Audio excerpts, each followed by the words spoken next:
All right, guys. So we are here now for another social marketing hour, and I'm with a very, very incredible entrepreneur. One of those guys that I like to describe as a unicorn because I have been following his journey for a long time. He is one of those guys that you listen to him and the attention just sticks to the guy, and you just want to listen to and consume the content as much as possible. And I've always admired him quite a bit. When I started listening to Dan Henry, I would say I was getting started. I was a little bit broke, and it's been a long journey to where I'm at here today. But again, I've seen you every step of the way. So Dan, you're the founder of CloseDeals.com. Multiple figures entrepreneur. You've done a lot of success over the years.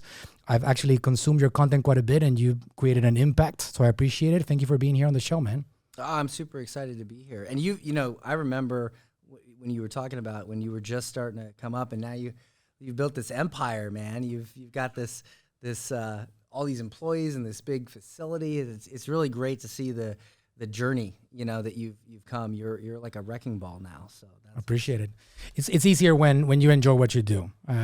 Maybe strengths and weaknesses, right? Yeah. You got your strengths and I got my strengths, right? Like I really love the process of building a team. Right? It's been fun along the way, and I've enjoyed it. And I think I'm still getting started. Like I look up to you in many different areas. Your selling ability is bar none. I can tell you, like, when I listen to you, man, I always get value. I can tell the audience here, those that don't know Dan Henry, simple things, right? Like we're gonna teach you on this podcast. And by the way, we have you here for a few hours today. We're gonna do a workshop, which by the time that they listen to this podcast, they can actually access the recording.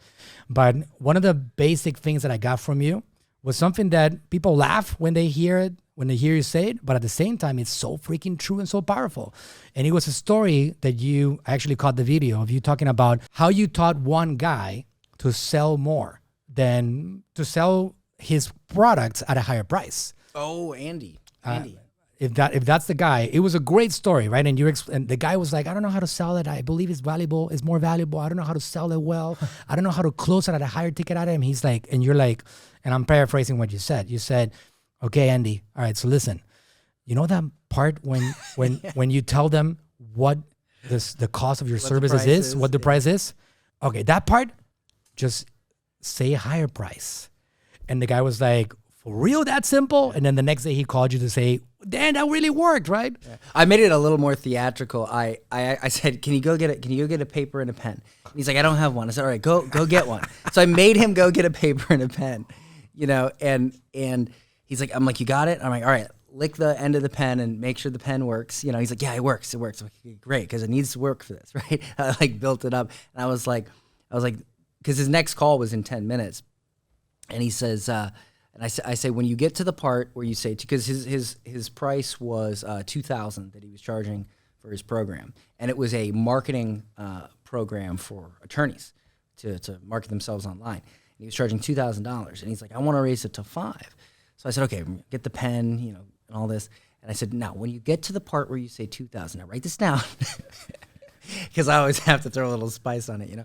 I said, say $5,000. And he, like, you could tell that he was like a little annoyed. He was like, really? I'm like, it's that easy. You know, and I did that to illustrate a point that we overthink things a lot, you know, that we overthink how easy it is to just charge more. And so he gets on the call, he says $5,000, makes a sale, gets back with me, you know, a couple hours later and says, they said yes, right? And that was a few years ago. You know what he charges today for the same exact thing? How much? $55,000. For the same exact thing? The same exact thing. He might have modified it a little bit, but yes, $55,000. Now, well, you got to think about it, right? You have to understand what you're worth. I always tell people, imagine that there's 10 of your ideal clients walking on a beach, and they come across a genie lamp, and they rub the genie lamp, and out pops a genie. And the genie is a capitalist, right? He's like, listen, I'm only going to grant one wish and to one of you, and I'm going to make you bid on it. And that wish is the solution to whatever problem your product or service solves. So you got to think, okay, well, what would the bid get to? Like, where is the number the bid would get from your customers, from those people who rub that genie lamp? And if that number is substantially higher than whatever you charge, then you are undercharging. And the moral of the story here is, if you don't know what you're worth, how can you expect your customers to know what you're worth. So the first thing you have to realize is what you're worth. So for instance, he was doing marketing for attorneys, and he's very good at it. Now, if an attorney lands a case that brings him $100,000 or $1 million, and some cases, those cases bring those attorneys $1 million in attorney fees for one case. So to charge $2,000 or even $5,000 to help someone increase their marketing, where one case could bring them hundreds of thousands of dollars or more, the value is there. The value is insane. So now he charges $55,000, and they're still happy to pay it. And that's the thing is most people try to sell their product, and that is the worst thing you can do. You don't sell your product. You sell what happens as a result of your product.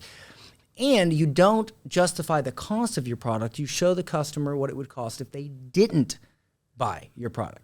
And if those attorneys did not buy that product, they could have missed out on hundreds of thousands of dollars, millions of dollars in attorney's fees. That's what they would have lost to save a measly $2,000, $5,000, or $50,000. And to me, $2,000, $5,000, and $50,000 are the same, literally the same price when you're talking about the result. It's negligible. So that's what I told him. Andy, his name's Andy Stickle, great guy, really smart entrepreneur.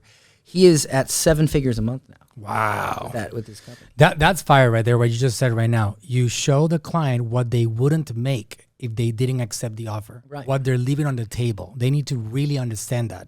And if they don't understand that, they're not going to accept whatever you're offering. But at the end of the day, understanding your own worth and what you're going to produce value for that person, what is the value that you're bringing to the table, it has to be there, obviously, right? You're not going to be selling something for $55,000 that you know is a trash product, because in the end, you're not going to get any more business. Right. But if the value is there, then it's easy to sell, because then you are convinced yourself first that that value is going to be available for that person. Right. And then you can sell it, right? If you don't believe the value is there, then it's one of two things. Either the value isn't there and you better fix that in your company real fast and figure out how to get the value. Or number two, you're just not acknowledging your value, which is most of the time that's the case. You're not acknowledging your value. And, the thing is that if a customer is certain that you will get them the result, if the customer is certain, then you have a situation where they will not only pay, they'll pay easier, but they will pay a lot more, okay? They will pay a lot more. And that's what you're looking for, is you're looking to get your customer certain, not necessarily to get them, to convince them or to persuade them or to hype them up, but just to get them certain. If they're certain that you can solve their problem, they will buy. Right. And here's the thing. Historically, price is never really the reason. It's never really the reason. Now, it is the reason for the people that are down there that can afford your services. And I can let you talk on this a little bit, but I have an agency, as you know, have 112 staff right now. Got a lot of different clients. We got a lot of small ones. That's a lot of people. I tell you, I'm great at speaking and selling. I'm not the best at building a team for like that size, right? Like that's why I have a CEO, my partner Phil Bohol. He's amazing at that, because I know my strengths and I know my weaknesses. But I have to admire you for having. You said 112 employees. 112 employees. Wow, that makes my brain. Full-time employees. Wow, that's. Yep. Yeah, I've always operated companies very lean. Like we have 14 employees right now at closedeals.com. Back when I ran getclients.com, and that was my main thing. We sold info products and seminars and masterminds, which I've retired from that now. Right. But I only had like 5 employees. Yeah, because you didn't really have to deliver services. Like I'm in the service industry. Right. Like when you did that, it's just about getting people in the same room and just being yourself and delivering the value, and people walk out there super happy and they get a selfie with Dan Henry and it's all good. In our case, people come over here to get a product. So they need to get a service done every single month. I like to think of it more like a partner. You're a partner, Yeah, that's a good way to look at it. Like we're in, because like I have an agency now, and I had an agency years ago, and then I started doing info products and did that forever, like 5 years. And now I'm back to the agency world.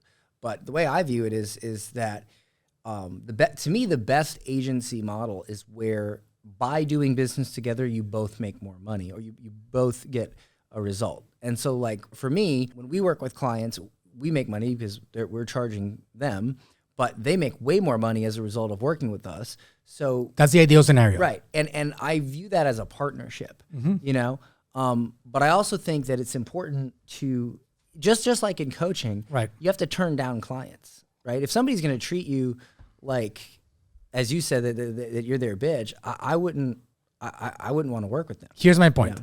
The lower the client, not that they're not really like valuable, but the more difficult it is for them to invest in your agency services, the more difficult they usually are. That's just the way it is, right? So if somebody has I have clients that pay me $50,000 a month, pretty big retainers. You're looking at like $600,000 a year, right? And what we do a lot for them. These people are the easiest people in the world to work with. They don't complain. Why? They don't throw fits along the way. The expectations are managed along the way, and it's very easy to give them the value back. Can I give you a perspective, or at least why I think that is? But again, the ones that are paying, I also have clients, and then I'll listen to your point, that pay me $1,000 a month, and those ones are really difficult, man. Yeah. So the reason why I still have that service, and I still sell retainers for $2,000, $3,000, depending on like very basic things, don't have access to me at all, but we do give them access to some special things and help, like more of a coaching thing along the way. The reason why I do it is because I want to keep people, like I want to deliver services. Like I don't want to close the door to anybody. Right. Some of these guys eventually lead up to, they become successful, they blow up, and now they're able to pay me the larger retainers. So I don't close the door. Yeah. I don't close the door. No, that's good. But historically, these departments are the most difficult departments to deal with. The ones that are paying us a lot of money, they're easy, man, easy going. So what is your perspective on that? So a lot of people say that the reason why people that pay more are less of a pain in the butt is simply because they're a higher end client and they pay more. And while that can be true, I've had people pay a lot that were still a pain in the butt because they just had excess money. And I realized that here's why this happens, right? If somebody can only afford to pay you a small amount, it means that they're still in the infancy stages of their business and they don't have it all figured out yet. They're very dependent on you. They're dependent on you because what ends up happening is you do a service for them, but there are other problems in their business that is not a part of your service that are their responsibility to figure out, and they haven't figured those out yet, and it affects your ability to deliver because they don't have it figured out yet. And so when they can afford to pay more, it means they figured that out. For instance, like I used to coach, and I'd have I'd sell a sales seminar, right? And I'd have people coming in who spent $20,000 to learn how to sell more of their product. But I'd have a portion of those people come in. I don't know where they got the $20,000, but they came in not knowing what they want to sell. And it's like, listen, and I still help them, but it's a good question. Where the f do they get the $20,000? Where did they get it? Yeah, but I still help them because I've taught offer creation for years. But as I'm doing it, I'm in my mind, I'm thinking like, this is a sales seminar. Like you should already know this. Like, why are you here? So it's not necessarily how much they pay. That's just one indication of, hey, do you have your stuff together, right? So when we work, we manage sales teams for companies at closedeals.com, and if somebody does not have their offer figured out, how can we build them a sales team? They don't even have their offer figured out. If they don't have a lead flow, if they don't have the ability to book calls and get leads, our sales guys can be the best in the world. And if there's no leads, what are they supposed to do? So what I did was I went and I took all my stuff that I used to charge $10,000, $20,000 for when I sold courses and stuff, and I've started uploading it for free to YouTube. And my idea is this: like, listen, you're here, right? And in order to work with us, you need to be here so that you can get to here. But this area right here, we can't really do anything for you here. So I'm going to just give you all this for free. So go ahead and build it. So that you can get to here. Right. Right. And I'll help you get to where you need to be, where you do need a sales team for free. And when you get there, then give us a call and we'll build you a sales team. And I know this to work, and it's great what you're doing because I did it years ago when I did coaching. I would literally sell something to someone for cheap that got them started, and a year later they end up buying a $20,000 or a $50,000 mastermind because, hey man, I bought your original course for $1,000 and I got to this level and now I want to get to the next level. So it's you're not going to see the result from it right away. It's a long game, but if you put that value out in the market and you build it, they're going to remember who helped them. Right. And my goal is to put out better stuff for free than anybody else charges for. I uploaded the main segment of my $10,000 Facebook ads course to YouTube. Wow. And I had people literally commenting who paid 10 grand for it like a year or two ago. They were upset about it. No, they weren't upset. Was somebody saying like, listen, I paid 10 grand for it. Why are we giving this away for free? No, the only people that said that were people who never bought it. Because when we sold it to them, they got so much coaching with it that's really where the value was. Additional, yeah. That's but right. there were so many comments on there that said, you guys don't understand. I paid 10 grand for this a year ago and you're getting it for free. Like, pay attention, you know? And it was just cool. It was just cool to see those comments because I wanted, like, what's the wackiest thing I can do? I can start giving away my super expensive programs and basically just flip off the entire industry. Which by the way, absolutely, that's a great segue towards this particular point. What Dan just did is what the 1%ers do, which is the opposite of what everybody else is doing. They are closing the doors for their knowledge. They want to sell it. They don't give away too much for free. They try to stay very close because their value is too valuable and they want to make sure that people pay for it. So then instead of doing that, you actually just, instead of selling it to people, you say, you know what, I'm going to give it away for free. Because I have a big picture. And your big picture is you want to help a lot more people get prepared for your services that you're doing now on the agency, which are amazing. By the way, we don't compete with each other because that's not what I do. You do marketing. I do marketing, right? So you're teaching people like how to sell their offers better. Like, not only that, you're helping people build their own sales team so they can actually sell more, or you're giving them access to your own team that you build yourself, right? And that's the thing is you know, even we give away stuff even for that. My thing is like, look, I'll show you how to manage a sales team. I'll show you how to sell better. But if you want us to do it for you, we can do that too. But if not, then here, take the information and go build your company. You know, what we do is we do one of two things. We either build you a sales team from scratch from our certified closers that we run through a 7-week certification program, or we come into your existing sales team and we basically get them on track and we manage them to get them closing again. I've had so many clients who've said, I want to fire my whole sales team. I say, well, listen, we might fire your whole sales team, but let us see if we can fix them first. And we'll come in and literally, I'll give you one perfect example. We had a client sign up and the client said, my salespeople suck. I'm going to fire them all. And we said, well, we can get you our certified people. Let's see if we can fix them first. We come in, they had no SOPs, no pre-call protocols, no post-call protocol, nothing. So really management sucks. Management, right? Yeah. See, most business owners and entrepreneurs, they think the problem is with their closers, and in some cases it is. It could be both, but they just don't manage it They're not properly. presenting a path for them to become good at it. I mean, I remember when I was in Grant Cardone's office. You remember, you were there. You were there. Remember that in the morning when everybody came out and it was so Wolf of Wall Street. It was so like 1980s, but I loved it. They all come out and because they have the different divisions. You know, they have Cardone Capital and they have the info product side and they have the seminar side. And they went around the room and they're like, all right, from Cardone Capital, who's the top salesperson for yesterday? It's Bobby. Bobby did 355. And it's like literally like all kinds of I did adjust my meeting just based on that, but but replicating that is insane. Right? So we do that for all the sales teams virtually for our clients. Because here's the thing, if you get somebody up and running, right, in the morning, you get high energy, you get them motivated, you say, hey, what are your projections for the week? Because think about this, when we were like, you know, tribes and living in caves and stuff, you could not upset your community because in the community, you had somebody that got food, you had somebody that made food, you had sort of a medicine man, you had different roles, responsibilities. And if you pissed off someone in the community, you were excommunicated from the community, and it meant certain death because you need all those people in there. It's not like today when you could just go to the homeless shelter. Like there was no homeless shelter. And so we're programmed to, when we say something, make a promise to a group, we are 10 times more likely to put effort into fulfilling it. So if a salesperson says to themselves, you know, I really want to close $100,000 this week in sales, versus if they get on a call in front of the entire team and we say, what are your projections for this week? What numbers are you going to hit? And then they say $100,000 in sales.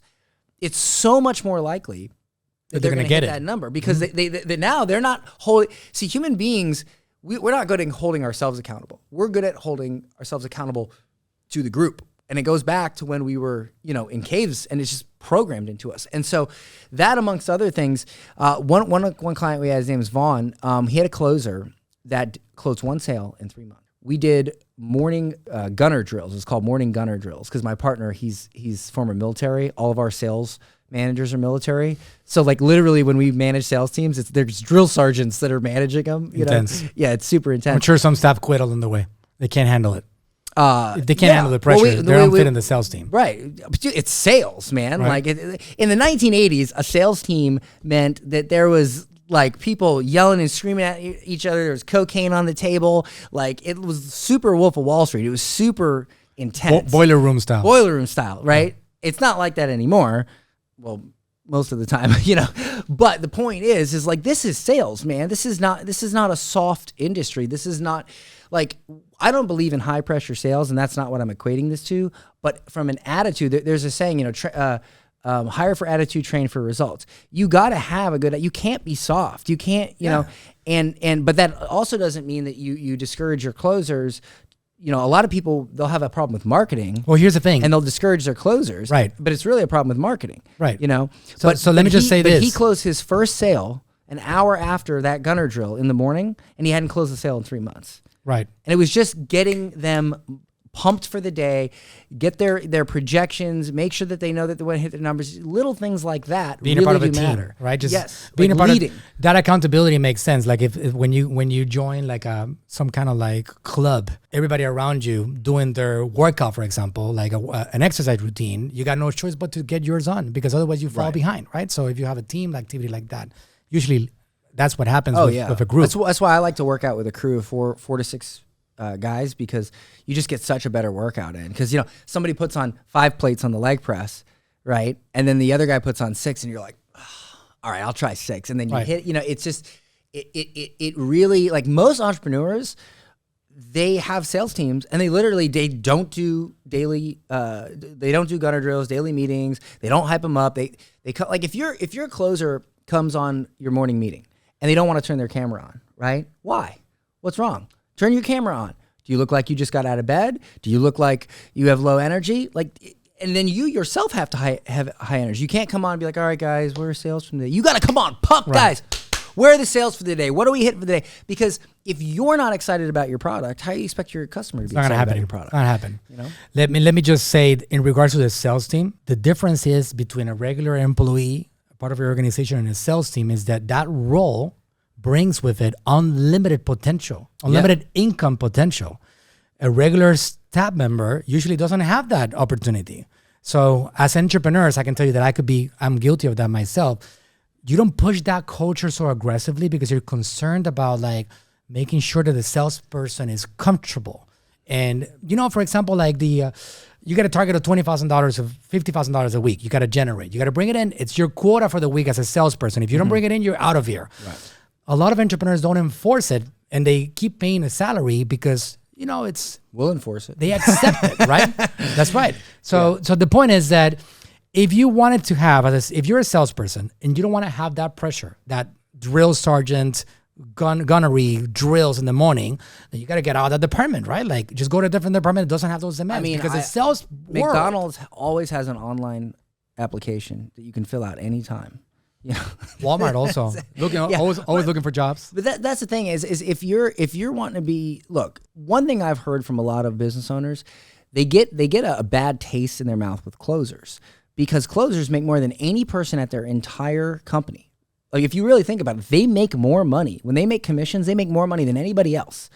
And oftentimes business owners will feel that they're also the prima donnas and the most entitled and the laziest and this and that and the other thing. And then so they develop this sort of disdain for their closers. Or as you said earlier, they want to make them comfortable or whatever. They don't want to lose them. And the thing is it comes down to leading. Like my partner Phil is amazing at this. This guy comes in, because I really believe it's rooted in his military background, but he can lead a team to victory. And that's the thing is how many times have you seen a team down, a football team down? It's a Super Bowl or it's some big thing, and they're playing like crap. They go out halftime, right? And it really just comes down to one good speech. The coach makes one good speech. How many times have you heard in the history books that one motivating speech? And then the team. Now, these football players are professionals, right? They've been in the NFL. They get paid for this. They get paid for this. They know what they're doing. And even at that level, even at that elite level of sports, if something ignites, right? Yeah, if their mental, if there's something going on with their mindset that day, they're going to lose that game. They're going to play like crap. And so what does the coach do? The coach fires them up and he corrects that attitude. They come back out. How many times have you seen them come back out and win the game? And it's the same thing with your salespeople. They might be great at sales. They might be amazing. They might know all the things. But if they're not led, if their attitude isn't constantly adjusted, they're not going to sell anywhere near as good as they could. And another thing is, and I know this from doing like Brazilian Jiu-Jitsu, when you know, like a lot of people think, oh, I know something. I know how to do this. I know how to do that. Well, like we'll mention something for sales, right? And a closer, because we train closers as well. Like we train and certify people to become high ticket closers, and then we place them with the company, and we have that side of the business. And one thing we hear from these salespeople all the time is, well, I know how to do that. Well, yeah, great. You might know how to do that, but can you do it without thinking about it? And it's similar to like jiu-jitsu or boxing or whatever. When you're in the ring, or the mats, you may know a move, but in the middle of a situation where someone's trying to choke you, and you don't have time to think. It has to be second nature. You have to be able to do it without thinking. When you're in the middle of a sales call, you have to be able to do it as second nature. When a prospect hits you with an objection or whatever it is, you can't think about it. You have to be able to do it as second nature. Now, the only way to be able to do that is constant repetition, which is why they do these gunner drills. And my partner, Phil, he describes it, because he was in the military, he describes it as like, listen, when you're in war and things go crazy, they go crazy real fast, and you have to know all the steps and the things to do and how to navigate a situation, and you can't think about it. It has to be second nature. Otherwise, you're not gonna make it out alive. Right. And that's the reason they do gunner drills. They drill the same thing over and over and over again, so you don't have to think about it when the time comes to execute. Same thing with martial arts. Same thing with all that. So with sales, it again is the same. If you're not doing daily repetitive drills with your salespeople in the morning, every single morning. And a lot, not going to lie to you, a lot of business owners think this is unnecessary. They think it's too much, and that's why they're broke. Right. And that's why their sales are low. But if you do that, everyone, you train your salespeople to where they don't just know sales. Sales is second nature, and that is where you really start to grow your company. And the reason why clients love our service is because when they realize what needs to be done to grow your sales team, they realize one very important thing. They don't want to do it. Right. They don't have time to do it. They don't have the expertise to do it. They don't have the attitude to do it. They're worried about other things in the business. They're worried about growing and maybe going out and speaking and stuff like that. And so we just do it for them. Right. And so, and look, I don't manage my sales team. We have sales managers at my company. Like, I don't manage my sales team, and it feels great because I get to come here and hang out with you and do this podcast and then do this speech, and I get to go on vacation. I get to learn how to fly. I'll take 8-hour flying lessons, go on a country, with Costa Rica. Go to Costa Rica, hang out with my girlfriend, and every day sales are getting closed because someone is managing my team and doing it properly. And that is why you get into business. And you mentioned the 1% thing, right? Most people, they want the 1% life. They want to be a 1% entrepreneur. And the thing is, you can't do what 99% of people are doing if you want to be the 1%. And 99% of entrepreneurs are taking their own sales calls. They're not managing their team properly. They're trying to manage their team when they have no idea how to manage a sales team. They're doing all these things.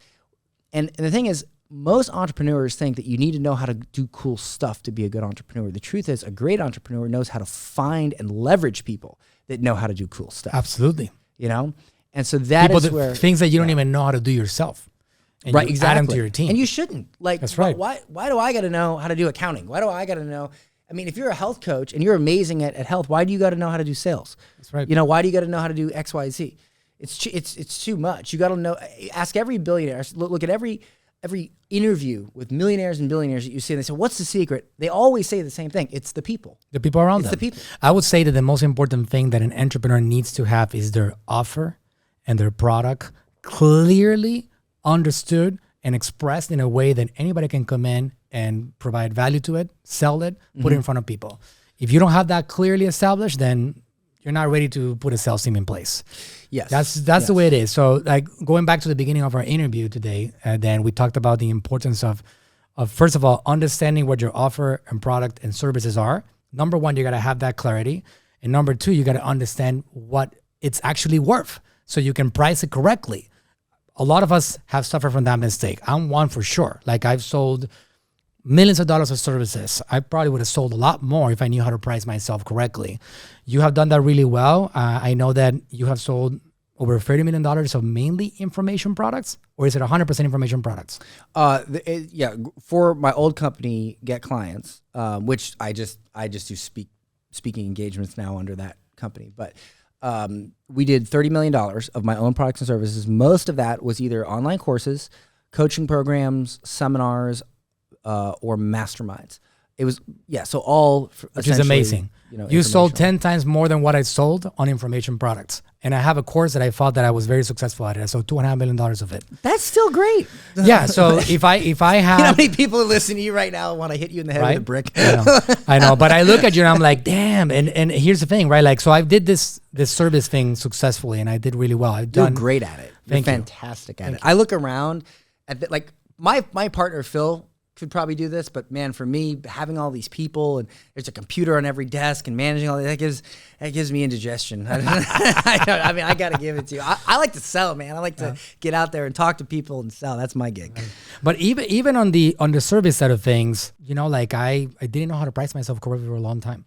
It builds up with time, right? Because at the beginning, and we'll try to wrap up with a few questions and points. At the beginning, as an entrepreneur, you need cash because cash is oxygen, right? Mm-hmm. If you price yourself a little bit too high, like right now you're Dan Henry, right? Like I'm Manuel Suarez. I get attention. You get attention.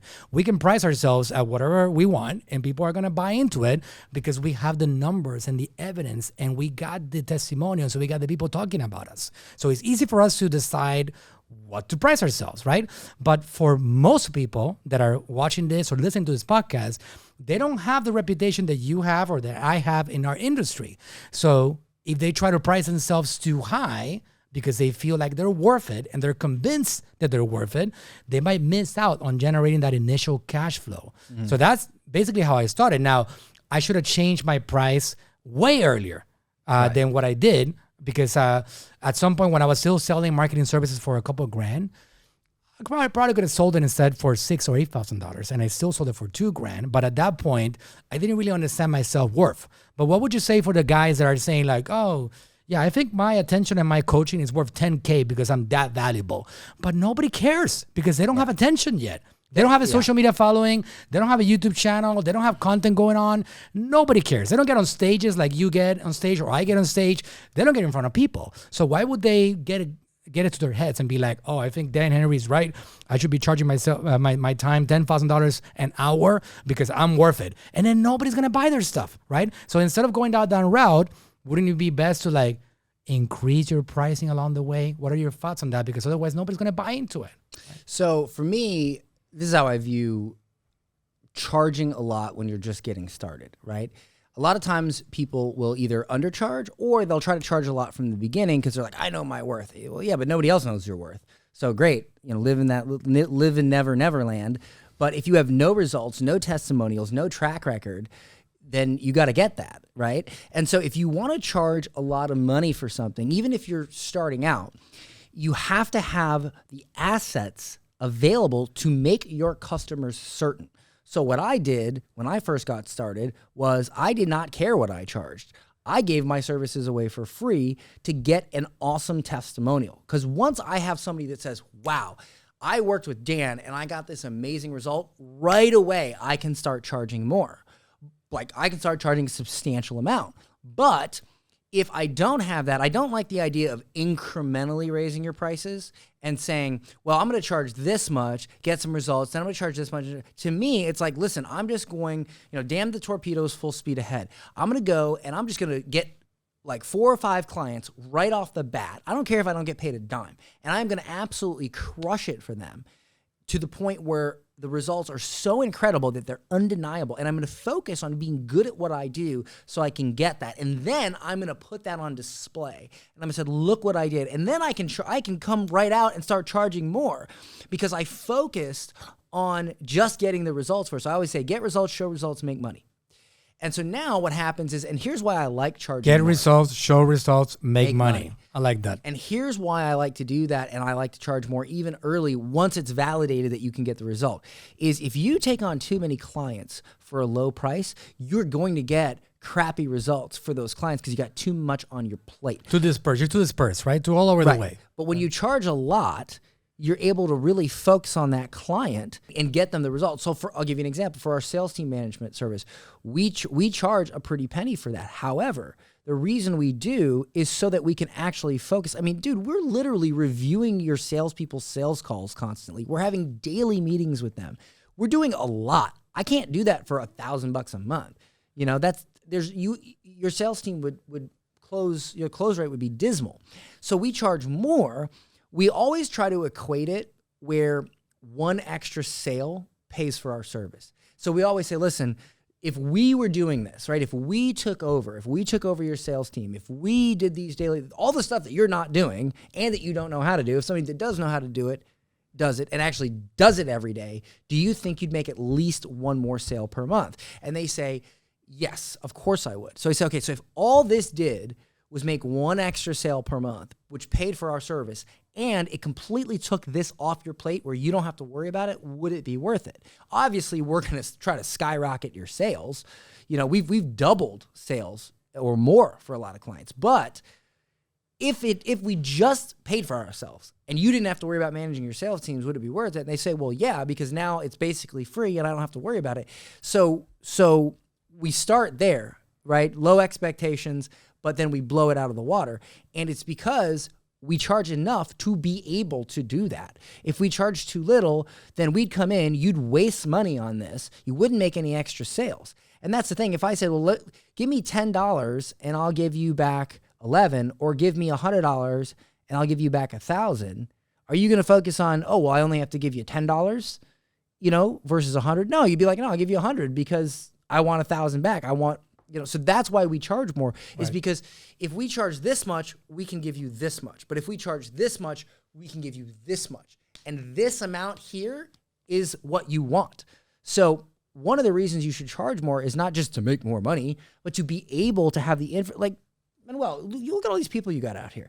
If you charged a quarter of what you charge now, would you be able to have an iMac on every single table here? Would you be able to have all these employees? Absolutely not. Thus, you would provide, so you'd have to have less assets, you'd have to have less infrastructure, and with the same amount of clients, do you think you'd be able to provide such a good service like you do now? No. So they wouldn't get, and then the net gain they would get would be less. So one of the best things you can do for your customers is charge more so that you can give more. That's great. So this formula that you just mentioned, get results, show results, make money, just for everybody like that's listening to this or watching this, this is applicable at any stage of your business. Any stage. That's the way it is. Because right now, I can tell you that still today as an agency, I get a lot of my clients from my results that I get. They come to me because of my results. Like Jason Flatland became a client of mine, right?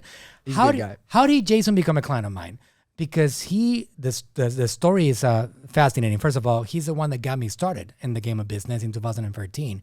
I went into his own training on the subject of Amazon. I was broke back then. He sold me a $5,000 course that I couldn't afford, right? So I went in down that journey. So it kind of goes full circle because now I'm managing everything for him. His social media channels, YouTube, everything across the board.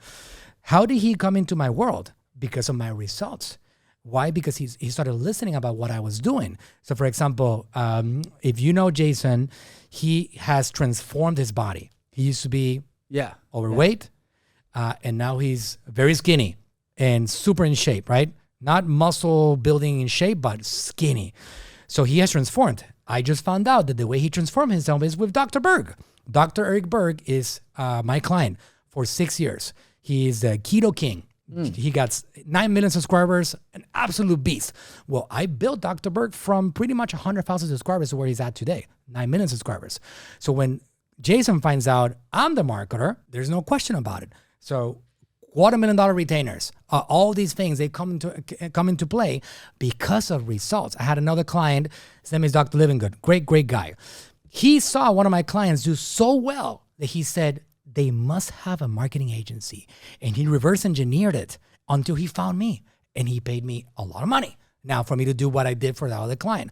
So results is actually the via towards expansion no matter what. So get results, show those results, make money, right? Yep. Whether you're getting started or you're trying to scale to a whole new level, like I'm trying to scale to $100 million agency.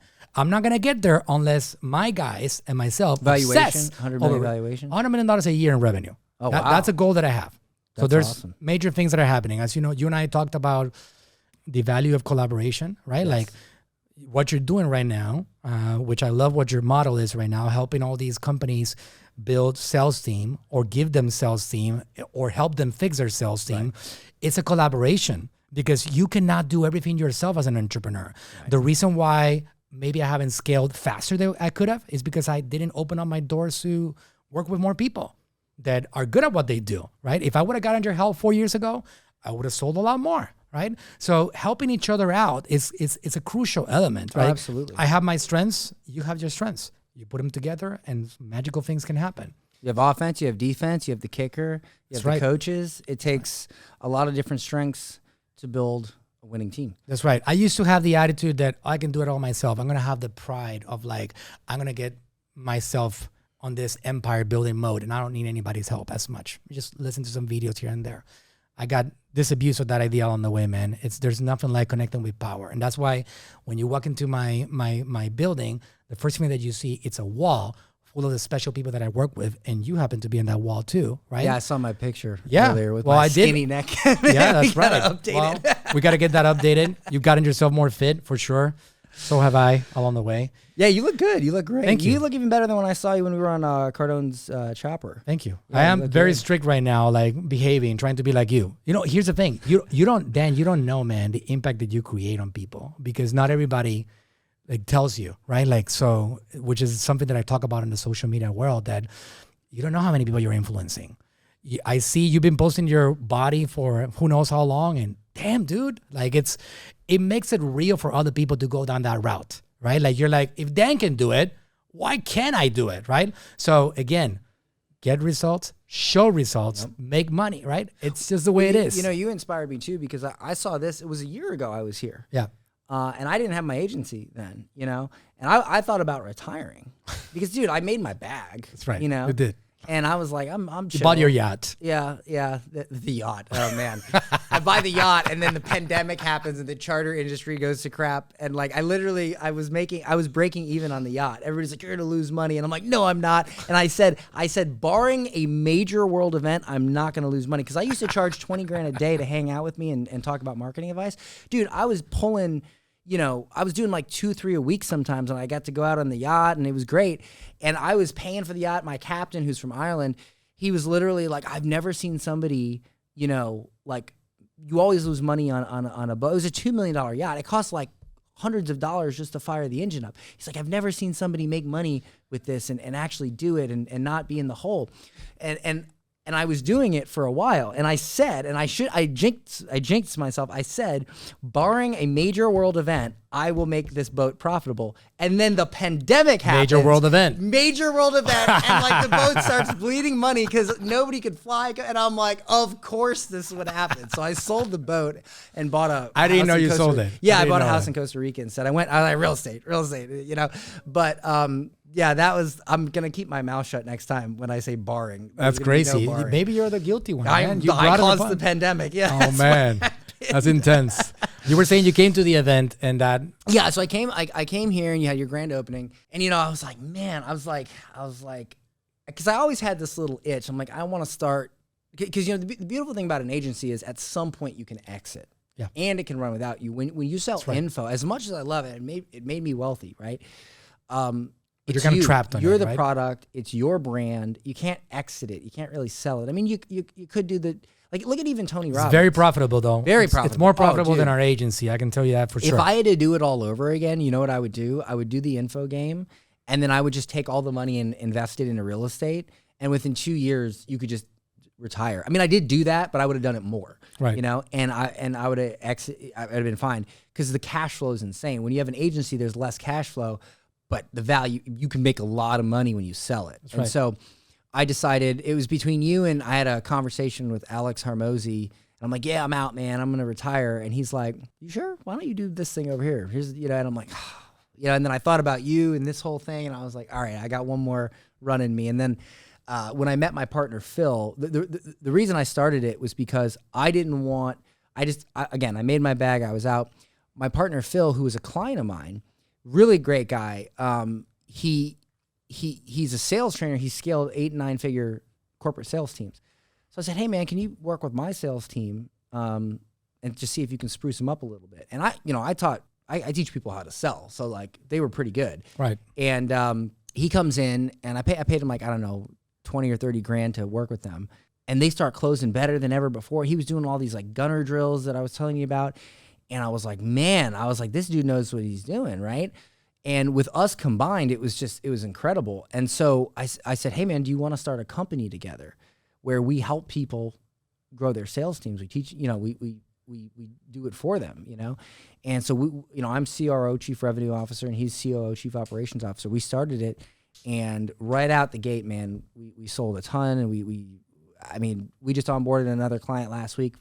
And it's amazing, you know, we onboard them, we look at all the broken processes, we fix them, there's immediate results. It's just a great feeling, mainly because I can go out and do my thing. I can come here, I can talk on the podcast, and I don't have to be there being the face and, right. and being the product. So Yeah, that's same here with me, right? Like I don't have to be in this building. I'm here Right. because number one, I love it. Number two, I'm creating content. But other than that, the operation is running smoothly without me. And I'm Plus traveling. You get to talk to amazing entrepreneurs. Yeah. I love, you know, Absolutely. but you did inspire me with this. When I saw all these computers and all this stuff that you built, I was like, man, Appreciate it. This is really cool. Appreciate it.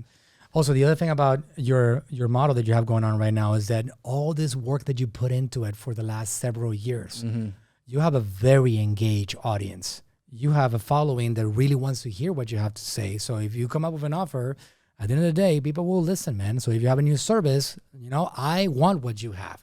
I don't have the selling machine that you have. The way that we sell here at the marketing agency is we get a lot of results. We show the results and we make money with it. But me being on stages, me having my audience, me doing webinars, that's basically how we got to this point. Like it's all revolving around me, not my sales team. I don't have what you have built. So when I look at you, I'm like, I want what he has. And there's a lot of people like me that look up to you because you have this unique mind on the subject of sales, which is very freaking unique. Which I like to say, what Dan said earlier, you guys need to all take him up on his offer because $10,000, $20,000 trainings accessible on the YouTube channel. You guys can just look him up, Dan Henry. It's a big deal, all right? Anybody that's hungry enough, that should be one of the first things on your battle plan. Go in there and get that training done so you can get those offers ready to go out into the world. And then when the time is right, I don't sell what he's selling. You can hire Dan's company to build a sales machine for them, right? Sales team, yeah. But if you're not ready for that, like I said, I got free stuff on YouTube. I just wrote a new book called The Pocket Guide to High Ticket Selling. It's a 12-part script that'll allow you to sell millions. Pocket Guide to? The Pocket Guide to High Ticket Selling. Love it. It'll be listed. If you go to closedeals.com, it'll say books, and it'll list all of our books as well as future books that I'm writing. But what it is it teaches you some concepts about selling high ticket, and it gives you a script that I've used for the past 5 years to sell. The majority of the 30 million came from this script. It's a 12-part script. Very easy to follow. I call it the big money script because every time you use it, you make big money. Right. Makes sense. Logical name. Yeah. My girlfriend rolls her eyes every time she hears that. The big money script. The big money script. But no, seriously, it is a refined script. I have the script in the book as well as how to really execute the script. And I'm happy to give it away for free. We're going to launch it on Amazon for 99 cents.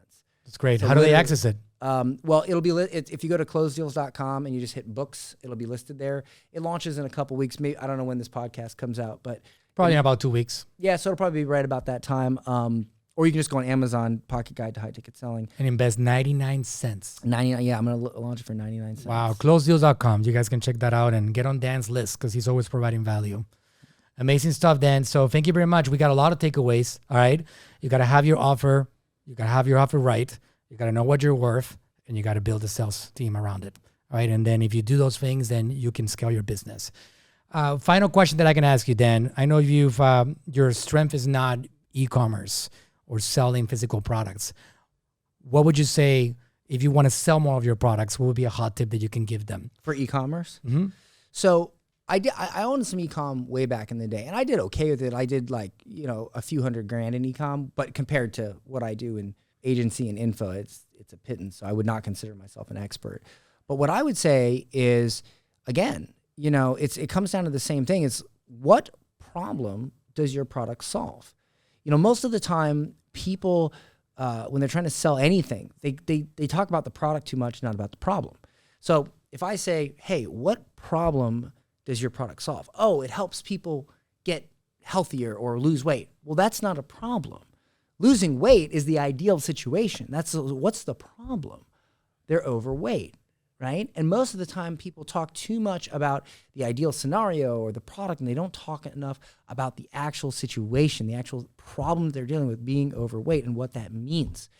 And so the husbands don't look at them anymore. They don't feel good. I have all these little variations of problems that they have, right? But to give you a concrete example, one thing you could do is, and again, I'm not an e-commerce expert, but one thing you could do is in your content, right? What we do a lot is we give the information away for free and we sell the execution. So I can tell you, hey, here's how to sell. Here's a sales script. Here's how to manage your team. Here's how to hit KPIs. Here's how to do morning gunner drills. Here's how to do weekly huddles. Here's how to know the difference between these numbers. Here's what your goals are. I can tell you all that stuff. But are you really going to get up in the morning, get your sales team together, get on there, get hyped up, do all this stuff, implement a pre-call protocol? Like most companies do not have a pre-call protocol. I'm going to teach that today.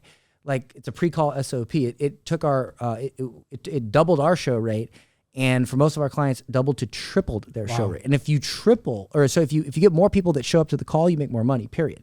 So most people don't have that. So I can give you that. Here's this SOP. Here's this. Here's that. But are you going to implement it? Are you actually going to put it into practice? Or are you going to put it off and put it off and put it off? And that's why, great. Here's the information for free, but we sell the execution. We do it for you. Same thing with e-com. Imagine if you said like, hey, here's this workout plan, right? Here's how to do this. Here's how to do this. Here's how to eat right. Or sign up for our meal service. Or buy this pill that'll help with this. Or XYZ. So you can give the information away for free. You can educate your customers and say, well, if you want to do it faster, easier, less stress, whatever. If you want to execute it better, take this product. So Russell Brunson, he talked about this back in the day when he sold these ketone pills. Mm-hmm. He said, here's how you get your body in a state of ketosis, right? You eat this, you eat this, you eat that. And if you do all this, you'll get your body in a state of ketosis. And if your body's in a state of ketosis, you'll lose weight a lot easier. Or, and he gave you the information, right? Here's the diet. Or you could buy my ketone pills, and this will help put your body in a state of ketosis, even if you don't eat the right diet, or it'll put you in faster or whatever. So you buy the ketone pills. That's right. So you could just take whatever e-com product you're selling, and you could just say, okay, how does this help solve this problem faster? And if they wanted to solve it without this, what would they do? You teach them that, and then you say, oh, do you want to solve it faster, easier? Here, buy this. Put that in your content, in your ads, blogs, whatever, and that's what I always did. Here's the interesting thing. You just literally described my Natural Slim supplement brand strategy. Really? Literally. I just... Well, that's because you know what you're doing. It's described Great in minds a different... think alike. Right. So we're going to do $50 million in revenue this year. That's and this is like bootstrapped. We haven't had any outside investors. We've grown it every step of the way. We've been scaling. There's been opportunities that we've had. Like, we took advantage of the pandemic, right? Like everybody went into health and everybody went into like e-commerce. So we took off, right? So then shortly after that, something happened that I don't wish on my worst enemies. My father passed away. That went viral. My father passing away. It led to a lot more attention. Everybody was buying his books like as if it was hotcakes. Like everybody was buying our products as if they were being given away. We went from 6 million to 10 million to 20 million to to 30 million to 44 last year, just like that. Yeah. That happened to a lot of famous artists and like They take off, Van right? Gogh. Yeah. I think Edgar Allan Poe, like they died and then all of a sudden they become really famous. So we were growing already. My dad, his content was great. Like we were taking off. Our YouTube channel, we had at that point, I think we had close to 3 million subscribers, and our strategy revolved around him. Now we have close to 6. So we doubled in the last 2 years since he left us, and we're still like straight, like kicking some serious butt. But our strategy is giving away content. That's what we do. We don't go heavy on advertising at all. Like for every $4 that I spend on advertising, I have a dream scenario. And it's something that a lot of e-commerce entrepreneurs, or most of them, dream about. I spend $4 and I get $100 back. And it's something that a lot of e-commerce entrepreneurs, or most of them, dream about. I spend $4 and I get $100 back. It's magical. The reason why I get that amount of return, which is insane, like for every dollar we get $75 back. People, like, if you look at other brands, they spend $1, they get $2 back, and they're celebrating that, right? I got a 2 ROAS, I got a 2 ROI, 3 ROI, whatever. For me, 1 to freaking 25. That's what we get. The reason for that is because of that same thing that you described. We give information away endlessly. Last month, in the month of August, we posted 3,200 times our content. Really? Teaching people how to lose weight, how to have more energy, how to do this on their bodies, the different things. So we have our content on YouTube, Metabolismo TV, that's what it's called. We have our social media channels and different names. Across the board, we spent several hours a day posting our content in different formats and placements. 3,200 posts were done in the month of August. That led towards $4 million in revenue and $150,000 in ad spend. That's it. $4 million in revenue. Why? Because our strategy is something that I recommend to any e-commerce entrepreneur, which I highly recommend you listen. Literally what Dan just said right now. We structure in a way that here's the value, you can have it, but if you need more help, we have a company called Natural Slim. We sell programs. We have consultants that take you by the hand. We have supplements, and we're going to help you get there maybe a little bit faster than just consuming the content. But we give it away for free. And that's our value, and that's our pitch, and that's how we have kept on growing. So we go very heavy. That's actually what I'm going to talk about right now on TNC. I'm going to talk about that particular process of like building a social media following that ends up buying your stuff just because you're giving a lot of value on the front end, and then you present your offers along the way. So it's a beautiful strategy. I when I put out the YouTube videos, I retarget with YouTube ads, and I say, hey, you've been watching my videos. Exactly. You want, let's help you do it faster, whatever the offer is. Do you ever put out free content on how, because 3,000 pieces of content, that's a lot. And I imagine you have a really good structure for taking people and being like, hey, go cut up things from this person's speech or video or whatever and make it into reels and make it into this, make it into that. You probably have a really good That's SOP. how we do for Dr. Burke, who's a keto king. That's what we do for Jason Flatlin. That's what we do for Brandon Dawson. That's what we do for like a lot of these powerhouses. We put that system in place that is a whole machine of like content mining, do you put anything, editing. Do you put any of that information out for free and then I give away that value. Oh, you do, like how to actually build do that? a content team. Yeah, so that's what I'm talking about on TNC, by the way. That exact process. September 27th through the 29th. TNC, traffic conversions. Okay, that's right. Yeah. I can't go, man. I want to go, but I've been traveling so much. I got to take a break. They have another VIP thing there. I don't know if you were invited already. Yeah, Pete invited you. Yeah.